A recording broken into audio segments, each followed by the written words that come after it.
আস্তে কথা বলবো, মা পাগল।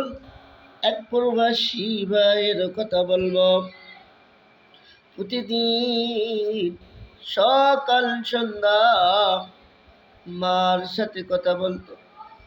একদিন যে কোনো সমস্যার কারণে মার সাথে কথা বলতে পারে নাই। সেই দিন রাত্রি বেলা প্রবাসী যখন ঘুমিয়ে গেলেন, মা স্বপ্নের মধ্যে এসে ডেকে বলেন, বাবা রে, এ রে বাবা, আমি তোর মা, দুনিয়া থেকে বিদায় নিয়ে গেলাম। তুই আর কার সাথে সকাল সন্ধ্যা কথা বলবি রে বাবা?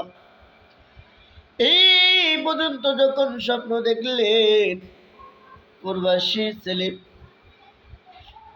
ঘুম ভেঙে গেলেন। সঙ্গে সঙ্গে বড় ভাইয়ের কাছে ফোন দিলেন, বড় ভাই, কই রে আমার মা, কই? আমার মাকে ফোনটা দাও। বড় ভাই জানি তার মা তো সকালবেলা মারা গিয়েছে।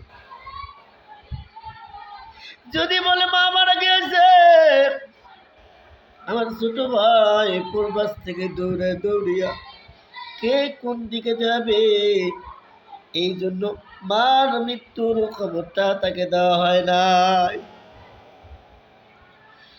প্রবাসী ডেকে বলেন, বড় ভাই, আমার মা কই? আমার মাকে দাও। প্রবাসীর বড় ভাই ডেকে বলেন, এ রে ছোট ভাই, সকালবেলা তুমি মার সাথে কথা বলিও, মার সাথে কথা বলিও। এখন মা ঘুমাচ্ছে।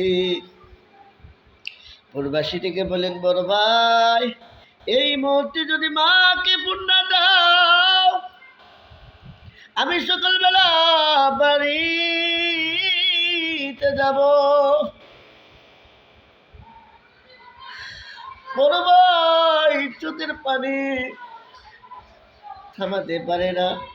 মনকে সান্ত্বনা দিয়া ছোট ভাইকে ডেকে বলেন, যে ভাই, পাগলামি করিস না, সকালবেলা মার সাথে কথা বলাবো। মার ব্যথায় ব্যতীত মা পাগল ছেলে ডেকে বলে, আমার ভাই কেন মার সাথে কথা বলায় না? নিশ্চয় আমার